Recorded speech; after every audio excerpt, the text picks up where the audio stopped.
ओम श्री गुरुभ्यो नमः। वेदांत गुरु जी चैनल में आप सभी का स्वागत है। तो आज हम लेंगे क्वेश्चन एंड आंसर्स। आपके कुछ क्वेश्चंस आए हैं मेरे पास में, जो हमारे पिछले कुछ सेशंस हुए थे ब्रह्मन और आत्मा को लेकर के, उससे रिलेटेड, और द्वैत अद्वैत को लेकर के काफी कुछ कंफ्यूजन है लोगों को। तो उस तरह के कुछ क्वेश्चंस आज के सेशन में हम लेंगे। इस तरह के कोई भी क्वेश्चंस अगर आपके दिमाग में है तो आप हमें हमारे किसी भी वीडियो के नीचे कमेंट सेक्शन में आपके क्वेश्चंस भेज सकते हैं, जो हम लेते हैं हर महीने के पहले शनिवार को। सो शुरू करने से पहले let us start with the prayer. ओम सहना भवतु सहनौ भुनक्तु सह वीर्यं करवावहै तेजस्विनावधीतमस्तु मा विद्विषावहै।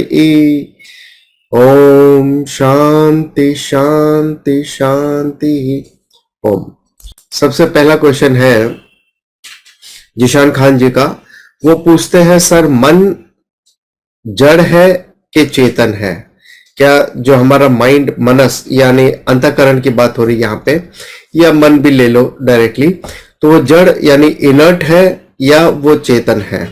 क्योंकि मन में भावनाएं जागृत होती है, मन उत्तेजित होता है, तो उसमें हम देखते हैं कि चेतना का अंश है, तो ये कंफ्यूजन होता है। तो क्या मन जड़ है कि चेतन है?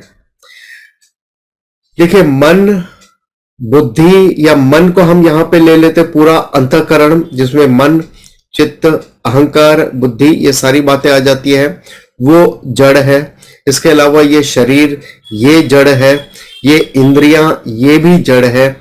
तो ये आपका शरीर, मन, बुद्धि का जो पूरा असेंबलेज है, ये पूरा जड़म है, इनर्ट है। इसमें अपने आप में कोई चेतना इसमें नहीं है। तो इसमें जो चेतना आपको मिलती है, जो चेतना का स्रोत है, वो आपको मिलता है आत्मा से। सो एवरी इंडिविजुअल, हर एक व्यक्ति जो है, उसको आप दो भाग में डिवाइड कर सकते हैं, एक चेतन भाग और एक है अचेतन भाग। चेतन भाग यानी आत्मा, वो केवल एक ही है। दूसरा है अचेतन, जिसमें ये शरीर, मन, बुद्धि और आपकी इंद्रियां हैं। ये पूरा असेंबलेज चेतन और अचेतन मिलकर बना है, ये आपका ह्यूमन बीइंग, एक इंडिविजुअल, एक जीवा। अब ये जीवा में अचेतन को जो चेतना का सोर्स मिलता है, वो मिलता है केवल और केवल आत्मा से। तो अचेतन में भी आप देखिए दो तरह की चीजें होती है। जैसे एक होता है इनर्ट ऑब्जेक्ट, बिल्कुल इनर्ट है, जिसमें कोई रिफ्लेक्शन नहीं होता। जैसे सूर्य की किरणें जब किसी प्रतिबिंबित पदार्थ पे पड़ती है, जैसे कोई मिरर है, तो वहां से वो रिफ्लेक्ट होती है। लेकिन अगर कोयले पे अगर वो सूर्य की किरणें पड़ती है, तो क्या वो प्रतिबिंबित होती है क्या? तो क्या वो रिफ्लेक्ट करती है क्या? नहीं करती है। तो there is a difference in the reflecting medium. एक है जिसमें रिफ्लेक्टिंग मीडियम है, दूसरा है जो रिफ्लेक्टिंग मीडियम नहीं है। तो उसी तरह से मन जो है वो एक रिफ्लेक्टिंग मीडियम का काम करता है, और मन की वजह से आपके शरीर और बाकी इंद्रियां भी काम करती हैं। सो अगर आप देखो ये शर्ट, इस शर्ट में भी आत्मा है, चेतन है, लेकिन चेतन का मैनिफेस्टेशन नहीं है। आत्मा है, चेतन का मैनिफेस्टेशन नहीं है, क्योंकि शर्ट में मन नहीं है, बुद्धि नहीं है, अंतःकरण नहीं है। लेकिन ह्यूमन बीइंग में या किसी भी लिविंग बीइंग में चूंकि अंतःकरण है, इसलिए वहां से चेतन का रिफ्लेक्शन होता है, इसलिए चेतन वहां पर मैनिफेस्ट होती है, क्योंकि मन एक रिफ्लेक्टिंग मीडियम की तरह है। उसी तरह से जैसे मिरर एक रिफ्लेक्टिंग मीडियम है, जो सन को रिफ्लेक्ट करके फिर से वो वैसी रोशनी देता है। सो मन डेफिनेटली जड़ है, लेकिन उसकी चेतना का सोर्स जो है वो आत्मा है, और मन जो है वो एक रिफ्लेक्टिंग मीडियम की तरह है, जहां से चेतन रिफ्लेक्ट होता है और बाकी शरीर को मिलता है। सो अब चलते हैं हमारे नेक्स्ट क्वेश्चन पे। सो अगला क्वेश्चन है शॉन मंडल जी का। ये पूछते हैं, अगर हम आत्मा हैं तो क्या मृत्यु के बाद हम जान सकते हैं कि हम आत्मा हैं? इनका क्वेश्चन ये है, अगर मैं आत्मा हूं और अभी मुझे नहीं पता कि मैं आत्मा हूं, तो क्या मृत्यु के बाद मुझे पता चल जाएगा कि मैं आत्मा हूं? जब ये शरीर छूट जाएगा तब पता चल जाएगा? नहीं, ऐसा नहीं। आपको मृत्यु तक इंतजार करने की जरूरत ही नहीं है। आप अभी राइट नाउ इसको जान सकते हो दैट यू आर आत्मा, यू आर नॉट दिस शरीर मन बुद्धि आप नहीं है। ये आपको वेदांतिक नॉलेज से आपको पता चल जाएगा। और जितना आप हमारे दूसरे सेशंस अटेंड करेंगे, जैसे जैसे आप वेदांता का नॉलेज लोगे, आपको पता चल जाएगा यू आर आत्मा, you are Brahma, you are imperishable infinite ब्रह्म। सो मृत्यु के बाद का क्यों अभी आपको पता चल सकता है। हाँ, प्रॉब्लम कहां आती है कि ये जो माया शक्ति है, ये जो माया देवी है ना, ये बड़ा काम करती है। ये दो तरह से आपके नॉलेज को रोकती है। एक आवरण के रूप में वो कवर कर लेती है, वेल कर लेती है। दूसरा विक्षेप के रूप में वो आपको कुछ और दिखाती है। जैसे अगर मैं आपको पूछूं कि ये क्या है, तब कहोगे ये पॉट है। आप गलत हो ऐसा मैं नहीं कहता, लेकिन आप सही भी नहीं हो। वास्तविकता क्या है? ये वास्तव में क्ले है। पॉट तो केवल नाम रूप है। अगर इस पॉट में से क्ले निकालो तो इसका कोई अस्तित्व रहता है क्या? नहीं रहता है। उसी तरह से ये माया का प्रभाव है। मायावी शक्ति इतनी प्रभावशाली है कि सबसे पहले ये आवरण कर देता है। क्ले ही सामने दिख रही है, मगर उसके रूप और यूज को देखते हुए आप पूरे उसमें भ्रमित हो जाते हो और आप कहते हो ये तो पॉट है, लेकिन वास्तविकता में क्ले है। और क्ले का रंग भी है, ओरिजिनल क्ले है, इसमें कोई पेंट नहीं चढ़ाया, फिर भी आप कहते हो कि ये पॉट है। तो ये है माया शक्ति की क्ले सामने होते हुए भी हम क्ले को क्ले नहीं कह के पॉट कहते, जो वास्तविकता में नहीं है। उसी तरह से आत्मा है। ये शरीर मन बुद्धि तो केवल उसके ऊपर आवरण की तरह है और हमें लगता है कि हम शरीर मन बुद्धि हैं। ये भ्रमित करने का काम माया शक्ति का है। माया शक्ति या मूल अविद्या है, और उस मूल अविद्या से निकलने का एक ही उपाय है ज्ञानम हासिल करना। कौन सा नॉलेज हासिल करना है आपको? हिस्ट्री, ज्योग्राफी, साइंस का नॉलेज या स्कूल और कॉलेज में जो मिलता है वो नॉलेज काम नहीं आएगा।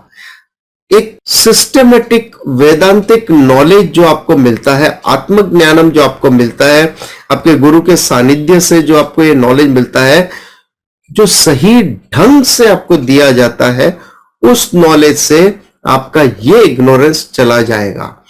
तो ये नॉलेज केवल इग्नोरेंस को रिमूव करने का काम करता है। आत्मा तो ऑलरेडी सिद्ध है, वो ऑलरेडी एग्जिस्ट करती है।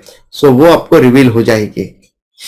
रिवील हो जाएगी यानी अच्छा अब मुझे ऐसा दिखाई देगा, नहीं, ऐसे नहीं, कॉग्निटिवली रिवील हो जाएगा। In the sense you will understand, आपका अज्ञान रूपी अंधकार निकल जाएगा तो आत्मा ही है।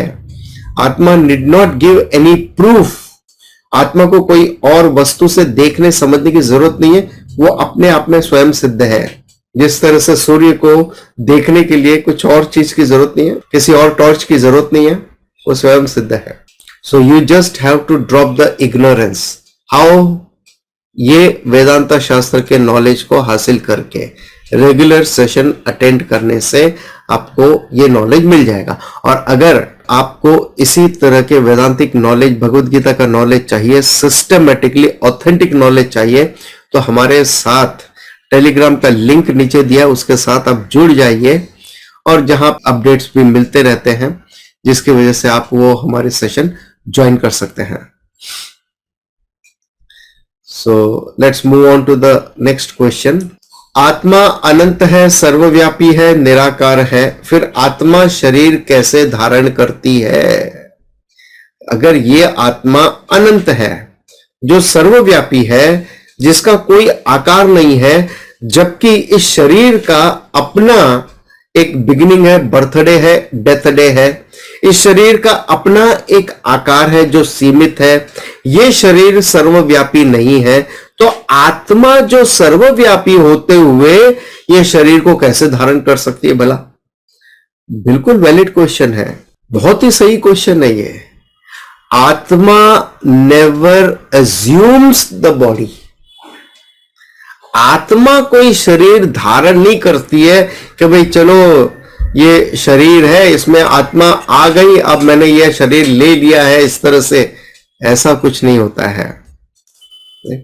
जैसे अभी मैंने एक एग्जांपल दिया था, ये पॉट है, ये पॉट का शरीर है, लेकिन इस पॉट के शरीर में आप क्या देखते हो? वास्तविकता क्या है? क्ले है। सो क्ले क्या है? इसकी आत्मा हो गई जो सर्वव्यापी है। तो क्ले सर्वव्यापी है इस पॉट में, क्ले सर्वव्यापी है दूसरे पॉट में भी, क्ले सर्वव्यापी है बिना पॉट के भी। तो पॉट या पॉट की तरह और भी कई क्ले के वेसल्स है, पात्र है, उन सब में क्ले एग्जिस्ट करती है, और पात्र अगर न भी है तो भी क्ले एग्जिस्ट करती है। सो क्ले इस पॉट तक सीमित नहीं है, लिमिटेड नहीं है। पॉट सीमित है, पॉट इस रूप में, इस साइज में, इस आकार में लिमिटेड है, लेकिन क्ले लिमिटेड नहीं है। ये तो हमारा इग्नोरेंस है जिसकी वजह से हम इस पॉट को, इस लिमिटेड पॉट को ही आत्मा समझ बैठते हैं, या हम समझते हैं कि ये छोटे पॉट में छोटी आत्मा है, बड़े पॉट में बड़ी आत्मा है, क्ले पॉट में क्ले आत्मा है, गोल्ड पॉट में गोल्ड आत्मा है, या बढ़िया अगर पर्सन है उसमें बढ़िया आत्मा है, बुरी आत्मा है, अच्छी आत्मा है। ये सब हमारा इग्नोरेंस है। आत्मा एक जैसी है, जैसे इलेक्ट्रिसिटी एक जैसी है, चाहे पंखे में हो, ट्यूबलाइट में हो, बल्ब में हो, माइक्रोवेव अवन में है या रेफ्रिजरेटर में है, वो हीटर में है या कूलर में, डजंट मैटर, इलेक्ट्रिसिटी एक ही है। उसी तरह से आत्मा सर्वगत है, सर्वव्यापी है, सब जगह एक ही है। केवल और केवल हमारे इग्नोरेंस की वजह से हम ऐसा समझते हैं कि आत्मा इस शरीर तक सीमित है, और अच्छी आत्मा अच्छे शरीर में और बुरी आत्मा बुरे शरीर में है, ऐसा हमारा मानना हो जाता है, लेकिन वो गलत धारणा है। अब एक सिंपल सा एग्जांपल लेते हैं। जैसे आप अभी एक रूम में बैठे हो, व्हाट इज दैट रूम? वो रूम क्या है?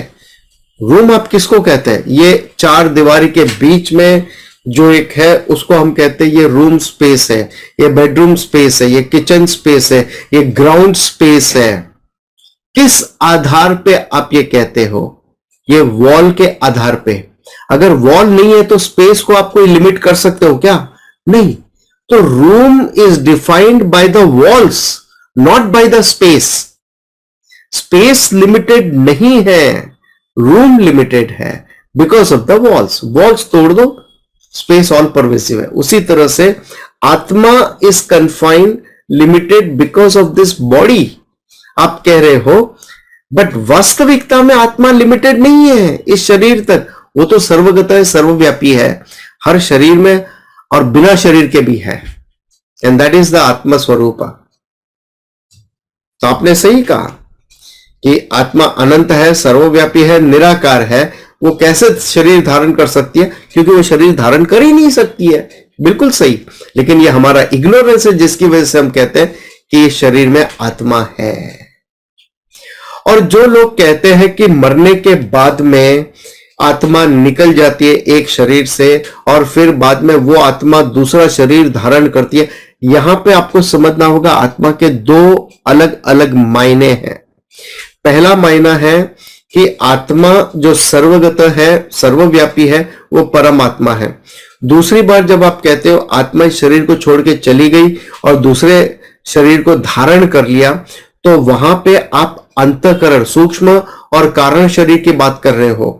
वहां पे आत्मा परमात्मा के बारे में बात नहीं कर रही है, लेकिन वो आत्मा आपके अंतःकरण और कारण शरीर जो ट्रैवल करता है, एक शरीर छोड़ने के बाद में दूसरे शरीर को धारण करता है। जैसे आपका सिम कार्ड एक पुराने फोन को छोड़ करके, जब वो डेड हो गया, खत्म हो गया, नष्ट हो गया, तो उसको छोड़ करके आप नए फोन में अपना सिम कार्ड डाल देते हो और उसे एक्टिवेट करते हैं।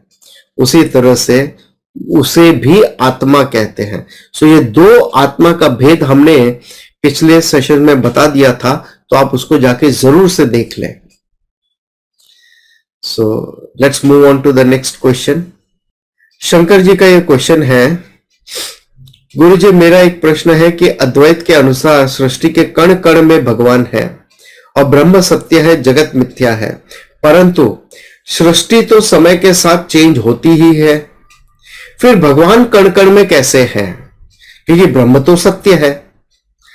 देखिए इनका क्वेश्चन भी पिछले क्वेश्चन की तरह ही है, ब्रह्म सत्य है, जगत मिथ्या है।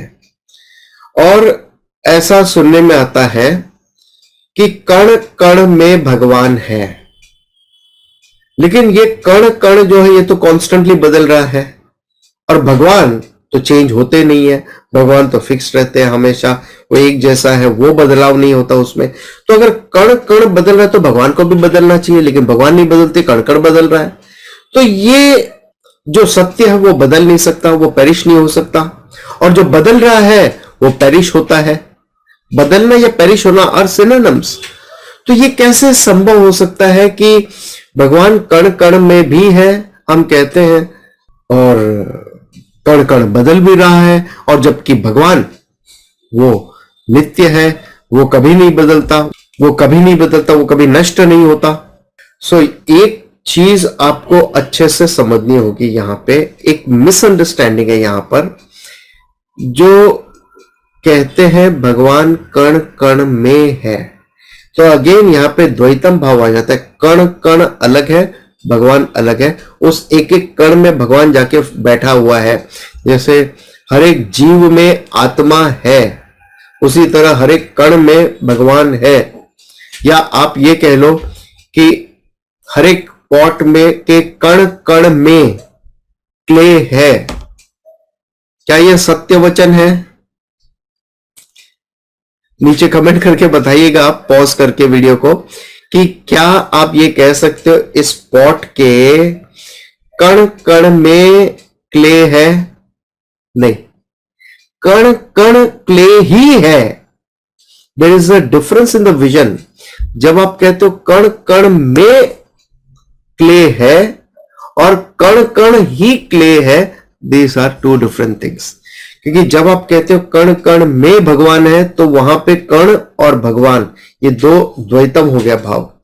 और जब आप कहते हो कण कुछ अलग है ही नहीं भगवान से, तो वो अद्वैतम हो गया। तो अद्वैतम कहता है यहां जो कुछ भी है वो केवल और केवल ईश्वर है, ईश्वर के अलावा और कुछ है ही नहीं। परम सत्ता ईश्वर ब्रह्म ही है, ब्रह्म के अलावा यहां पे कुछ और नहीं है। इसी तरह से जिस तरह से ये पॉट बदलता रहता है, क्ले वही रहती है अपने पाउडर फॉर्म में। आप पॉट को आकार दे सकते हो, बदल सकते हो। जो पॉटर है कई बार बनाता है, बिगाड़ता है, बनाता है, बिगाड़ता है, लेकिन पॉट वही रहता है। ये भी पॉट टूट जाएगा, फिर उस मट्टी में मिल जाएगा, फिर उस मट्टी का कुछ और बन जाएगा, मगर क्ले हमेशा रहती है। उसी कण कण के रूप में क्ले हमेशा रहती है। कण कण को एक आपने आकार दे दिया, रूप दे दिया, और ये बन गया। ये रूप के होने न होने से क्ले को कोई फर्क नहीं पड़ता।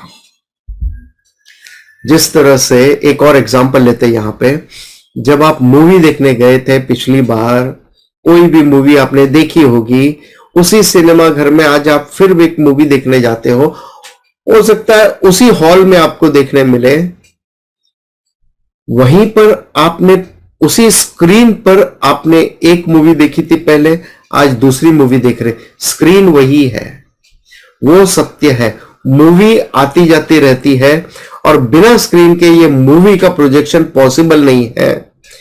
उसी तरह से ये आत्मा कण कण में है ऐसा नहीं, ये कण कण आत्मा ही है।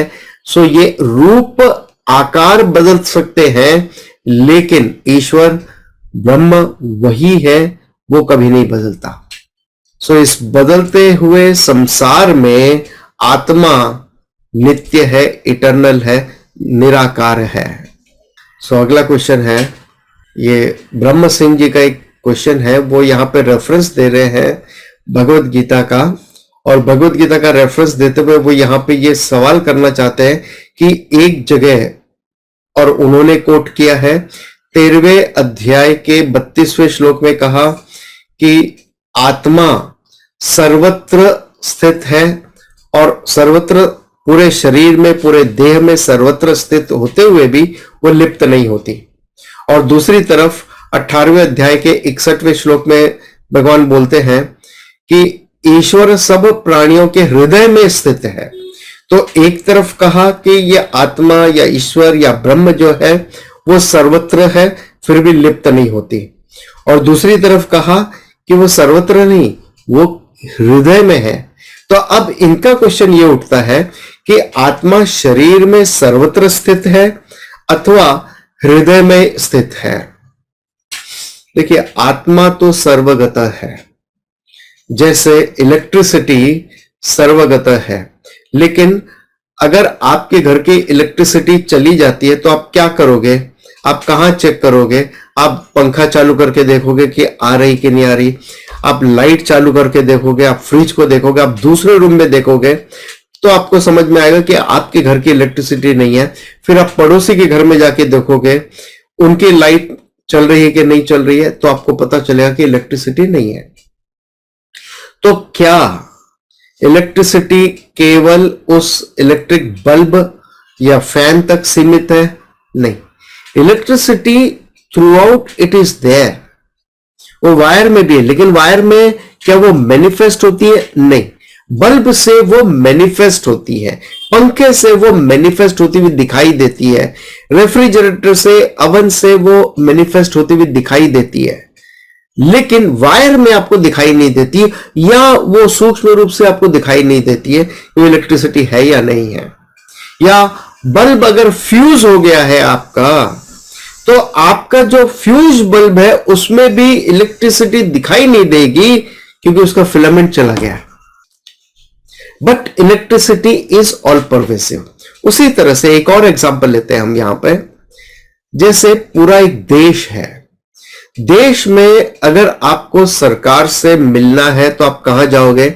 उसकी राजधानी, देश की राजधानी, जैसे हमारे देश की राजधानी दिल्ली है, तो आप दिल्ली में जाओगे, दिल्ली में जाके राजधानी में आप प्राइम मिनिस्टर से या कोई मिनिस्टर से मिलना है तो वहां जाके आप मिलोगे, मुलाकात करोगे। लेकिन क्या ये सरकार केवल दिल्ली तक व्यापक है? नहीं, सरकार तो अंडमान निकोबार तक भी व्यापक है, हर कण कण में, वो समंदर में भी व्यापक है जो हमारे देश की परिमिति में आता है। लेकिन सरकार से मिलने का जो ठिकाना है वो क्या है? उसके हार्ट में, दिल में या दिल्ली में। तो उसी तरह से आत्मा की दिल्ली का है, ये दिल, मन यानी अंतःकरण, जहां पे आत्मा पूरी तरह से मैनिफेस्ट होती है। सो बुद्धि के माध्यम से नॉलेज को हासिल करके, और कहीं और उपनिषद में भी कहा बुद्धि गुहा में आप उस आत्मा को दर्शन पा सकते हो। दर्शन पाने का मतलब ये नहीं है अच्छा आपको सामने आत्मा व्यक्त हो जाएगी, ऐसा कुछ नहीं है। दर्शन पाने का मतलब है कॉग्निटिवली, अंडरस्टैंडिंग के रूप में आप उस आत्मा को समझ लेते हो। आत्मा सर्वत्र है, लेकिन हृदय जो है या दिल जो है या हृदय, यहां पे बताया अंतःकरण को लेकर के, अंतःकरण में वो व्यापक रूप से मैनिफेस्ट है, जहां से वो रिफ्लेक्ट होती है, इसलिए आप वहां आत्मा को जान सकते हैं। इसी के साथ हम कंक्लूड करते हैं आज का ये सेशन। अगर आपको इस तरह के और क्वेश्चन पूछने तो आप नीचे कमेंट सेक्शन में आपके क्वेश्चन भेज सकते हैं।